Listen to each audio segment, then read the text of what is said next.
What is going on, everybody out there in the YouTube trucking community? Sean Cahalan, Christian Brother Trucker, coming at you again with a video today. And today we're talking about the Schneider's independent contractor division. So, we're going to get into some nitty-gritty here about SFI, Snider, their lease program.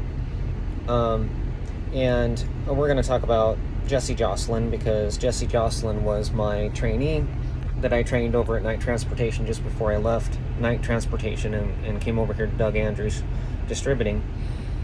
And despite my warnings, many warnings about all the many reasons why he shouldn't lease a truck, he got fed up with being over at Night Transportation and decided to go over to Snider and lease a truck.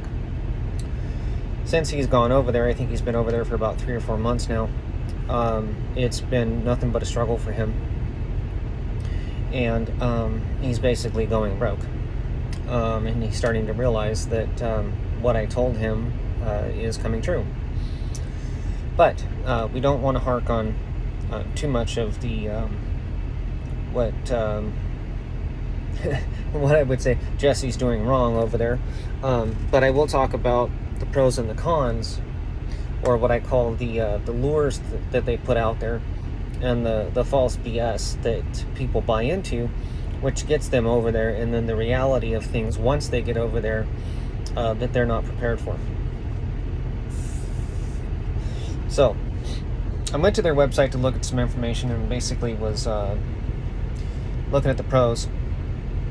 They say that you can go over there and they have their own load board, Allin load board, which shows you your all-in revenue, or you can do a percentage load board. So I guess there's multiple different load boards.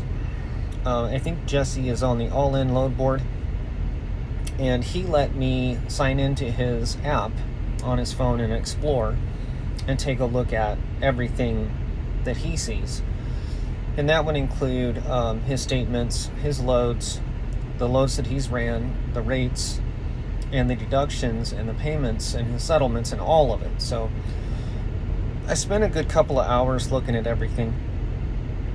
And I gotta tell you that, first off, if you don't have a lot of experience in hauling dry van freight, specifically dry van freight, and you don't have a lot of experience running on a load board and dispatching yourself, you go over there and try to dispatch yourself, you're going to be lost. There's just so much information to go through, and there's so many details that you have to have down in order to know what type of loads that you want to haul and what your strategy needs to be according to the type of freight that you're hauling and how to be profitable. I might go into that a little bit at the tail end of this video. Let me write something down here so I don't forget. Go over strategy. That way I don't forget. Okay, so the pros that Snider talks about is they have their own load board. You can take your truck anywhere, which means that you don't have to sign your truck on at Snider. You can take your SFI truck anywhere you want to go. There's a catch.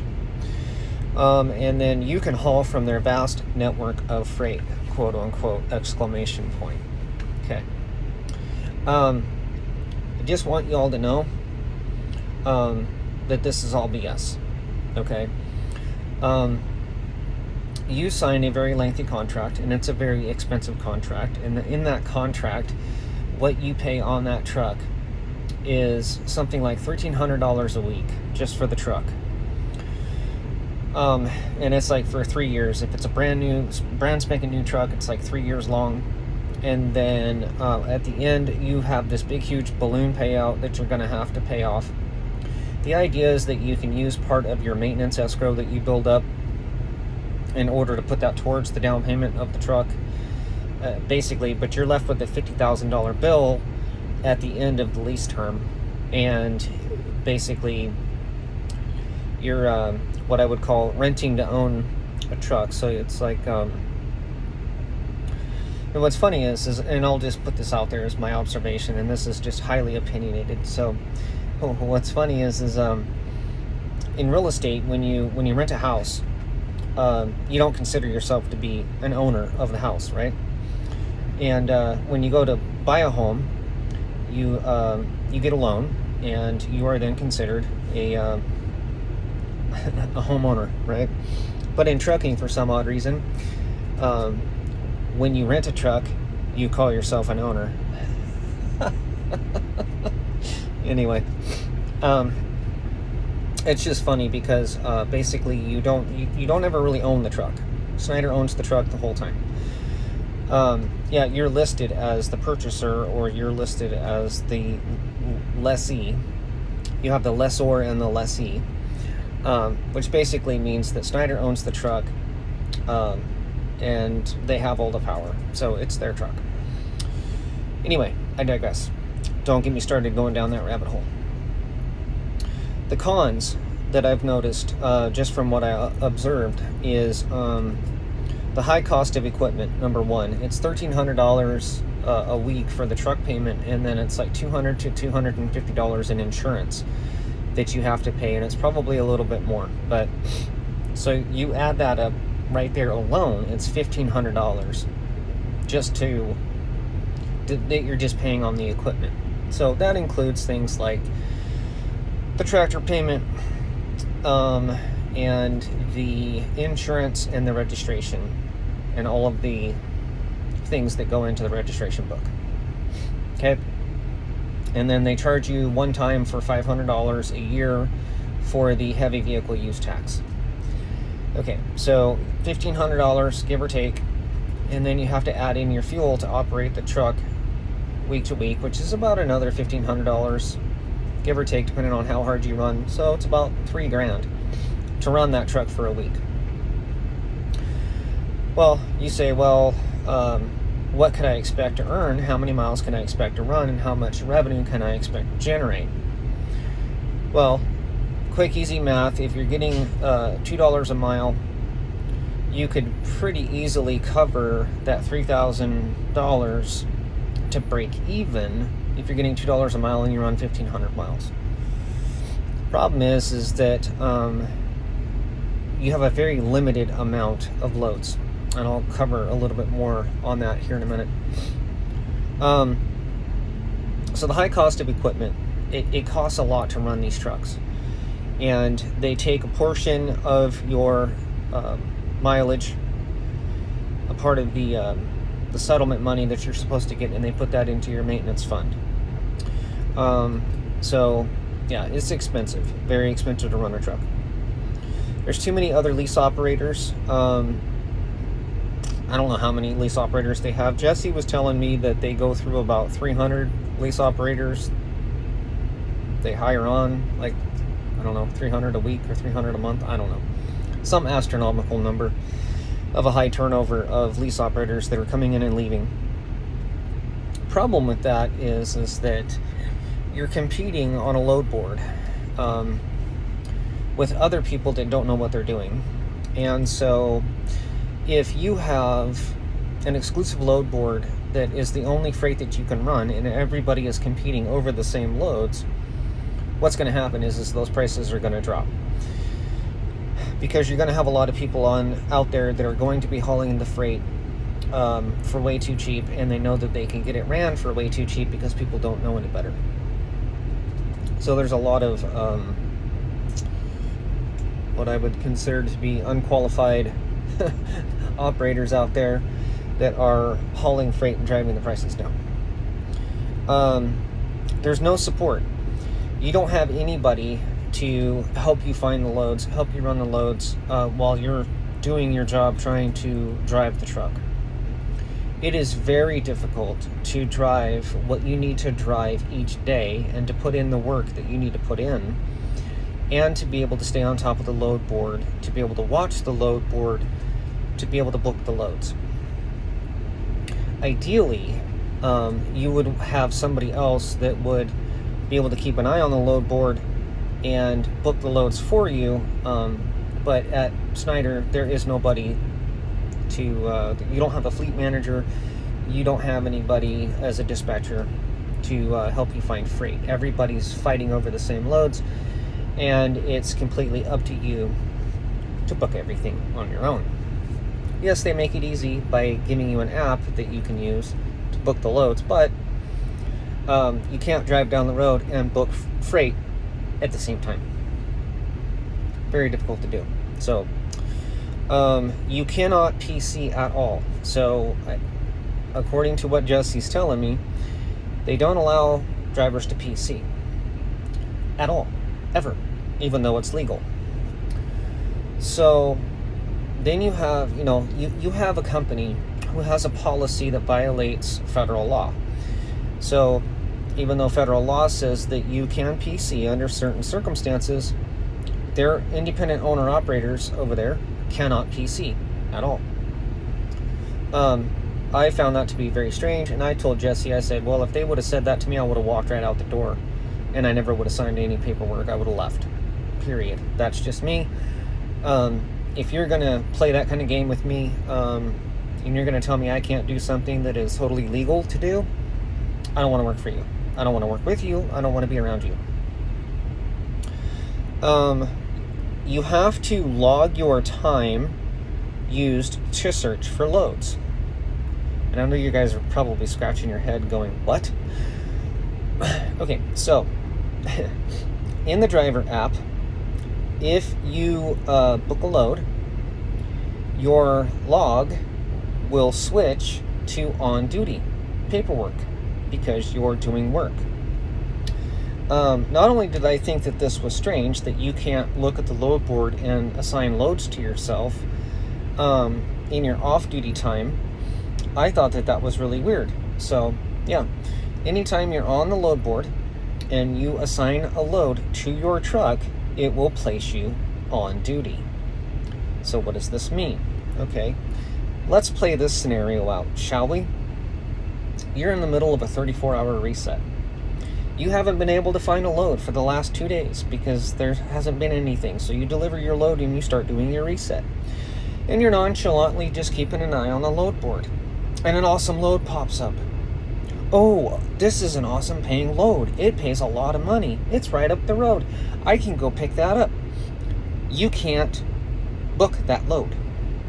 Why not, Sean? Well, I'm glad you asked. Because as soon as you assign that load to your truck, it's going to kick you to on duty and then therefore violate your 34-hour reset.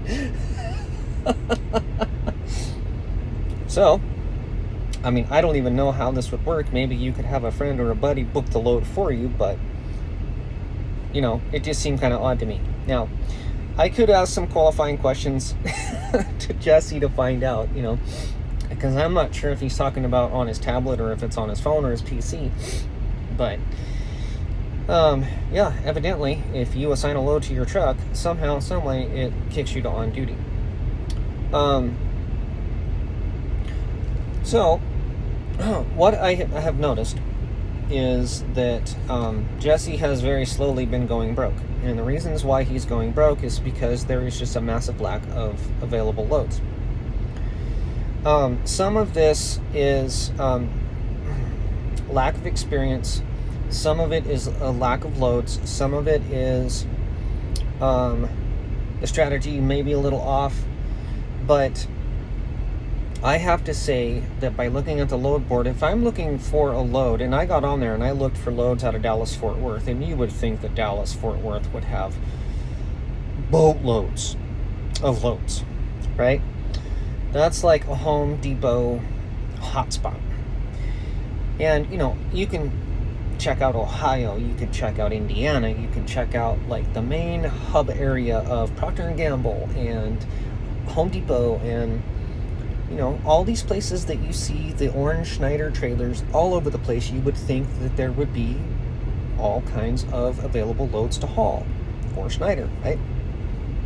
Nope.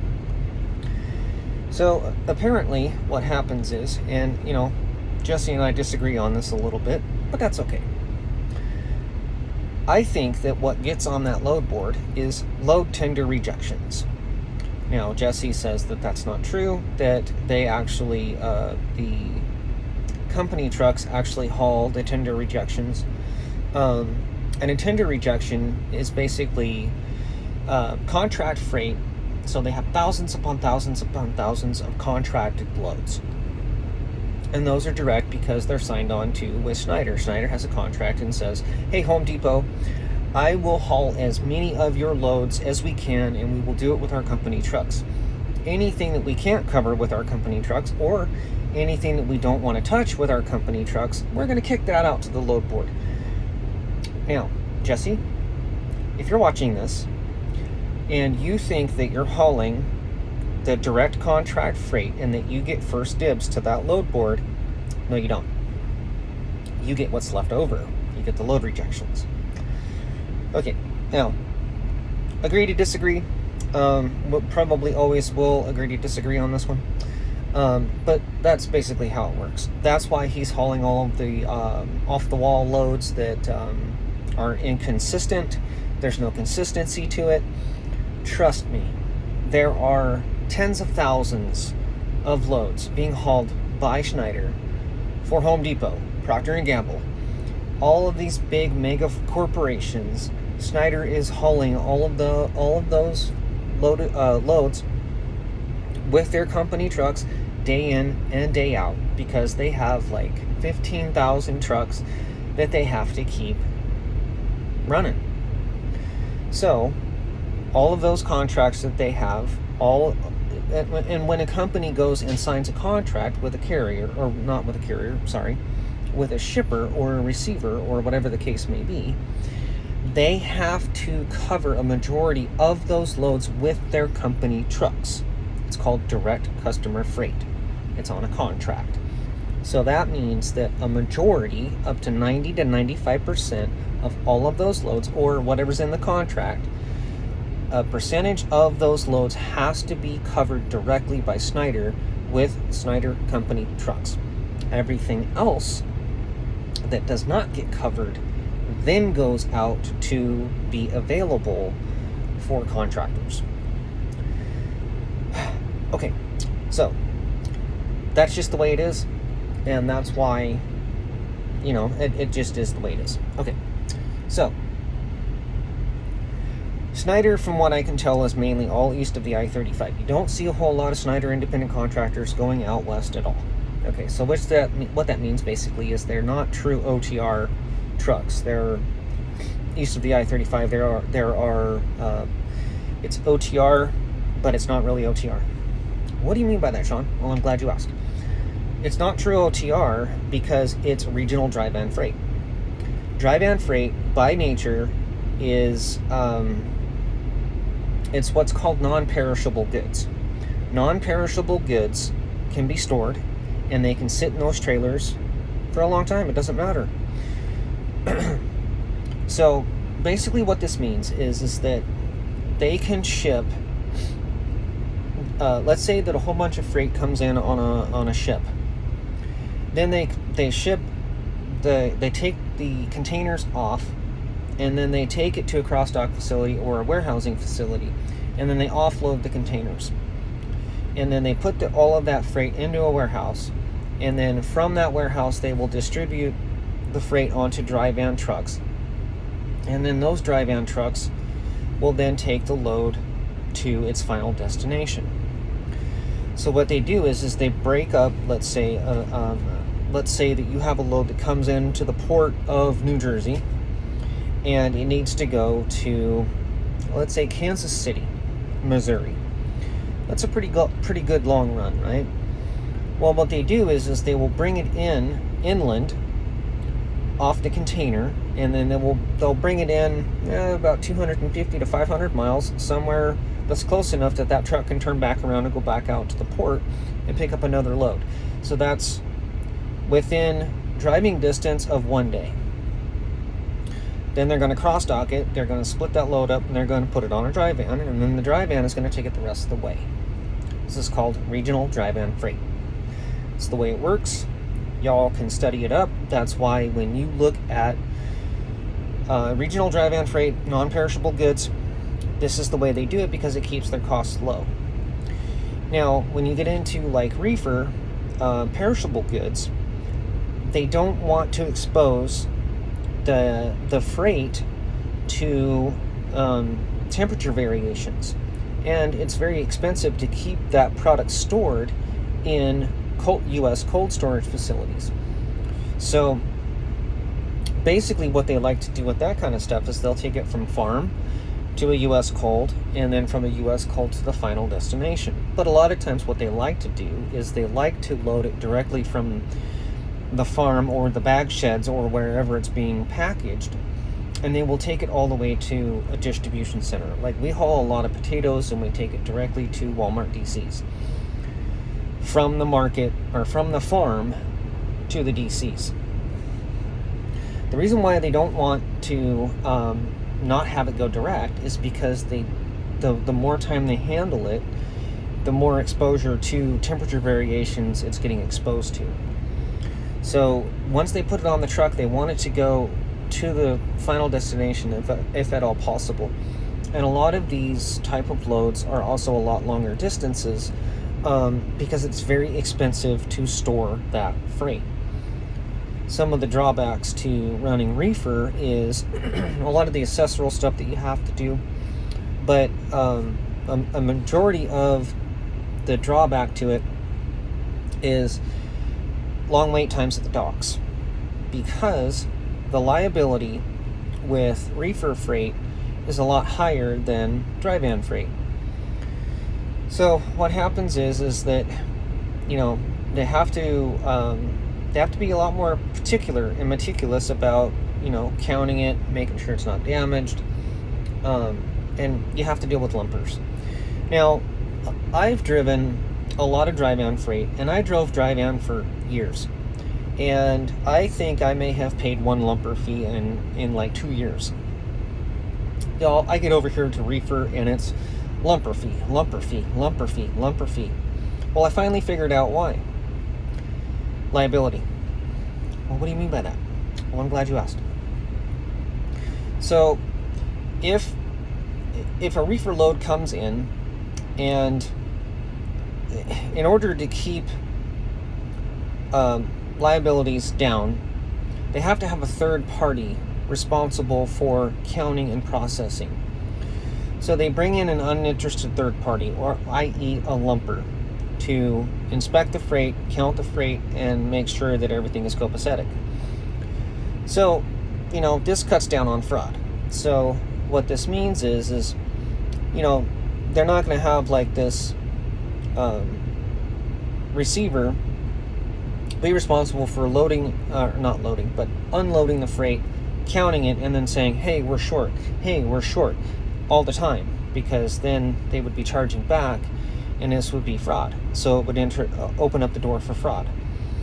Now, you know, the possibilities for fraud are a lot more with reefer freight. But anyway, I think it has to do with liability, and it has to do with fraud.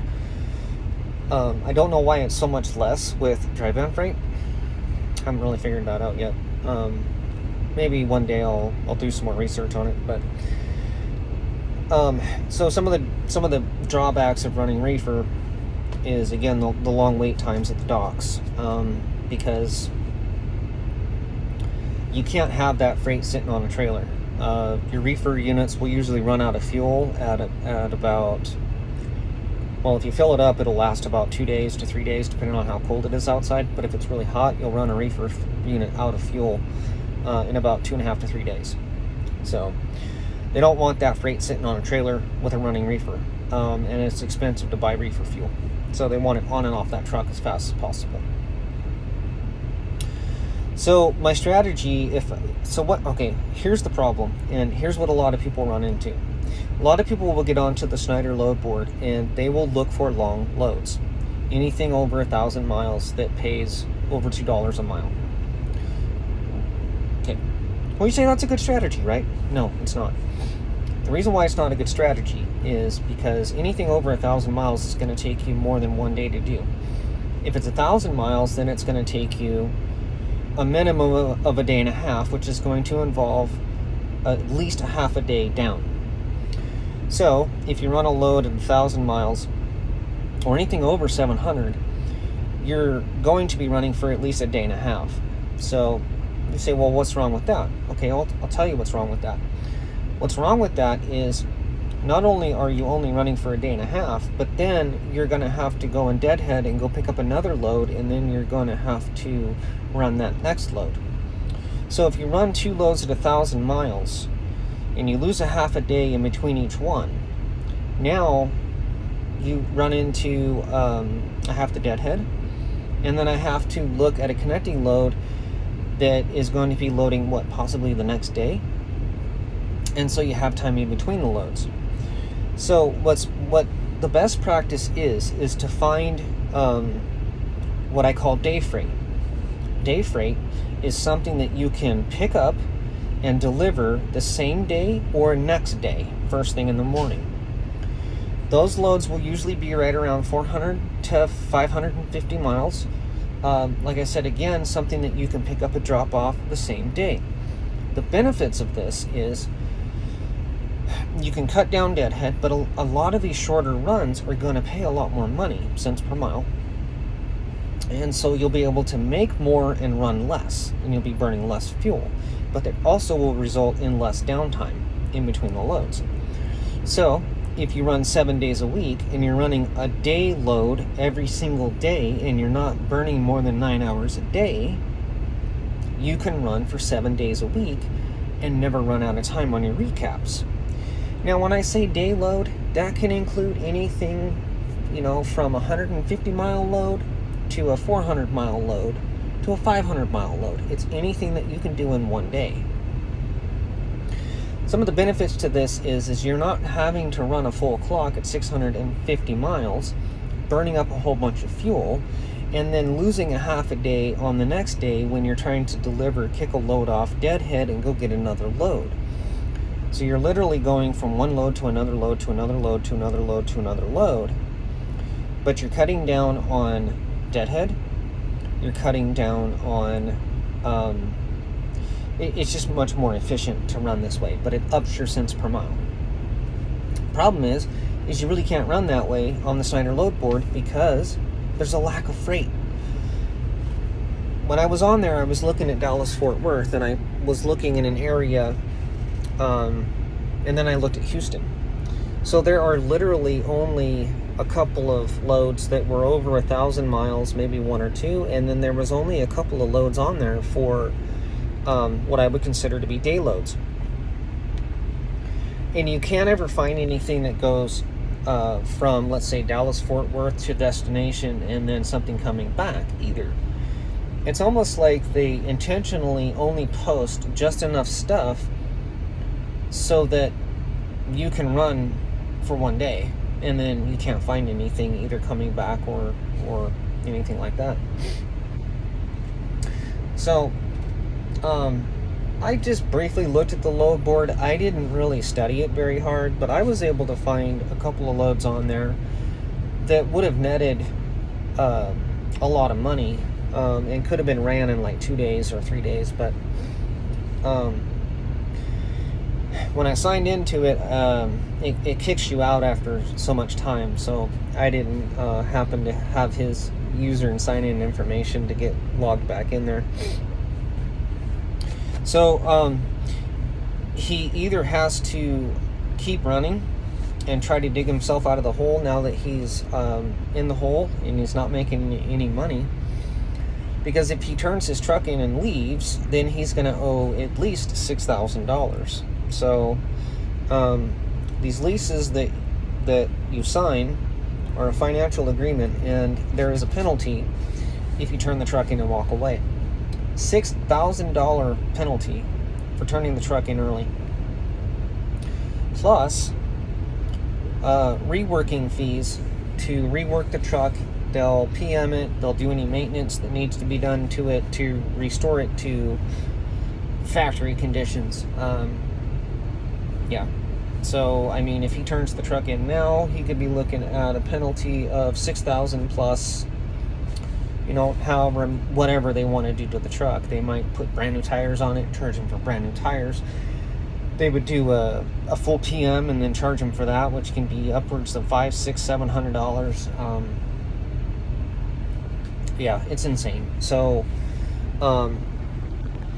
he and I are talking now, and we're trying to talk about an exit strategy, and we're talking about how what the penalty would be if he was to go somewhere else. If he doesn't go anywhere else and he continues to slip into the hole and he continues to go broke, it could get a lot worse for him before it gets better. So I'm trying to tell him to increase his fuel economy, and the best way to increase your fuel economy is slow down to 62, 63 mile an hour.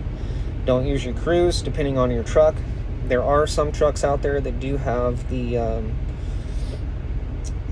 technology to be able to maximize your fuel economy, but the Freightliners, and you've got to know what year of truck you're driving, because his particular truck, and I've told him this a couple of times, they said don't use cruise control. So Jesse, if you're still using cruise control, don't use cruise control. Because of the year of the truck that you have, your cruise control is costing you MPG.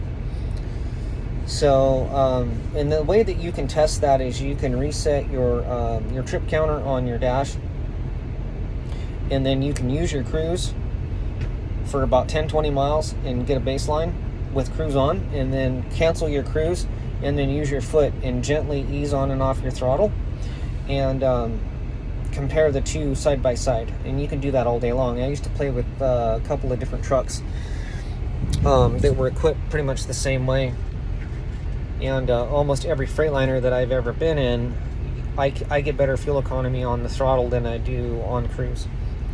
Now Kenworth and some of the new Volvos that are coming out with this iShift, iTorque technology can shift your truck a lot better than you can, and they run better on cruise. Kenworths and Volvos I know are that way, and maybe these brand new Freightliners, but Freightliners and Internationals, you basically have to baby the throttle. There's a really good tool out there called Scan Gauge that you can plug that into your OBD port down there, and it gives you a display, and it can give you options for boost, pressure, and throttle input. And if you play with those numbers and you keep your throttle input at 25% or lower, and you don't let your boost get above it's like 10 or 15 psi, your MPG will go way up. So yeah, you have to maximize MPG. You have to be really picky about where you buy your fuel. There's a whole video I can make about fuel strategy, and it's way different than if you were to run company and you're a company driver versus if you're an owner operator. And I may make a video about that a little bit later on down the road. So Snider, IC department, IC running your independent contractors right now. I definitely suggest now, and have always suggested, don't go there. If you want to lease a truck, I would recommend, and I really don't recommend much leasing unless you've got a couple of years experience and you have money in the bank. So if you meet those prerequisites and you have a couple of years of experience driving truck in the mode that you're talking about running. Well, what do I mean by that? Well, that means that if you ran dry van for 2 years, you want to lease a truck and pull dry van. If you are running reefer and you want to lease a truck, run reefer. You don't want to go over to a different mode of trucking if you're not familiar with the ins and the outs of that particular mode of trucking. So stick with what you know. Get really good at what you know. And I would also suggest that until you are a company driver and until you are in the top 10 or 5% of the fleet in your operations, you shouldn't be leasing a truck.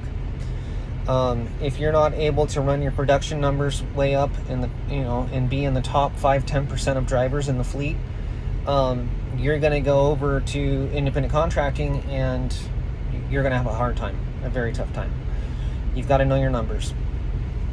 And that's the other thing I will say is know your numbers, because if you don't know your numbers, you don't know jack. So, spreadsheet. You got to track your numbers. You got to know what you're doing. You got to know what your fuel cost is. You got to know what your cost per mile is. You got to know what your revenue is week to week. As soon as you stack out loads, you got to know what your revenue is and how many miles you're running. You've got to know this all the time. You also, it's imperative that you know what the price per gallon is at the fuel stop that you're stopping at, and that you know what the fuel prices are for the surrounding states or in every single fuel stop along your route, so that you can buy the cheapest fuel at the cheapest stop and put on as much fuel as you can, regardless, pay attention here, people, regardless of how many miles you're going to run that day or that week. Buy the cheapest fuel when you can buy the cheapest fuel and put on as much as you can, regardless of what day it is. Buy your cheapest fuel when you can buy your cheapest fuel. None of this, oh, I only need 50 gallons to make it through the week.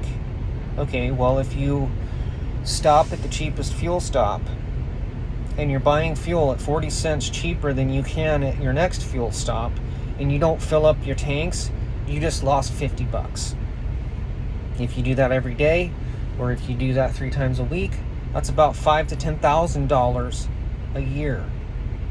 You guys have got to know your numbers, and you've got to know the impact, and you've got to know how it adds up.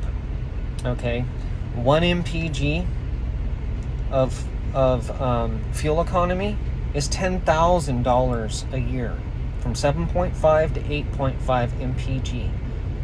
It's worth it to slow down 3 miles an hour. It's worth it to go easy on your throttle to get yourself up another mpg. It's worth it to put in the effort. The problem is that you don't always see it. You don't see it on your settlements, and you don't see it on your statements. Well, why don't you see it? Well, I'm glad you asked.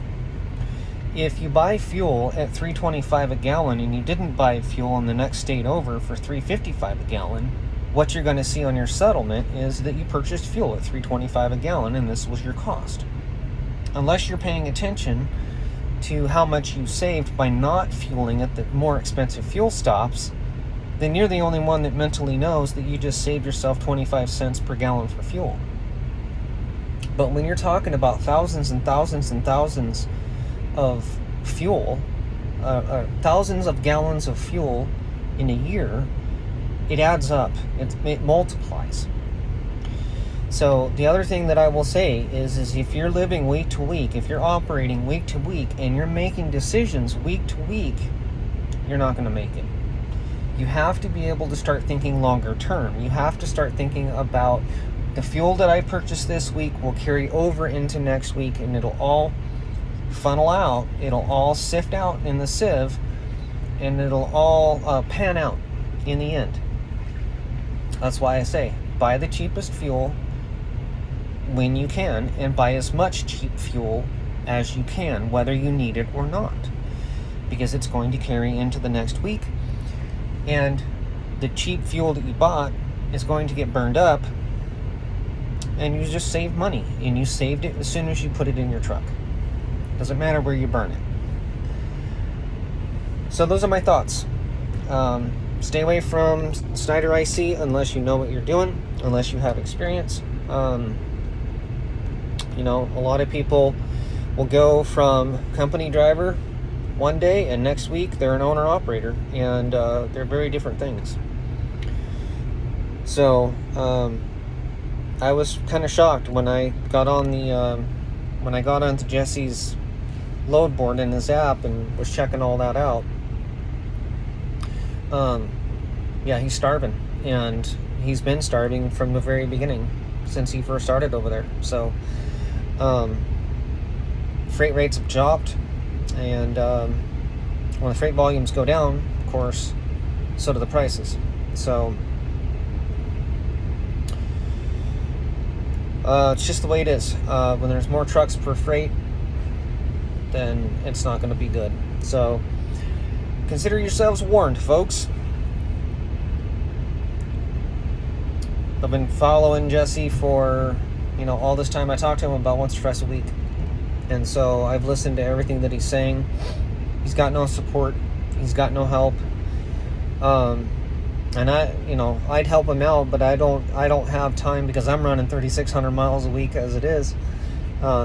So I don't know what he's going to do. We're talking about his options right now, but hopefully he learns a lesson. If nothing else, as long as you learn something from your mistakes, then those are pretty valuable lessons. That's what I also known as expensive lessons, right? So if you like this video, please like and subscribe and share and smash the thumbs up button. And share this video if you know anybody that's thinking about doing an IC lease with Snider. And consider yourselves warned, folks. Thanks for watching, and God bless you all.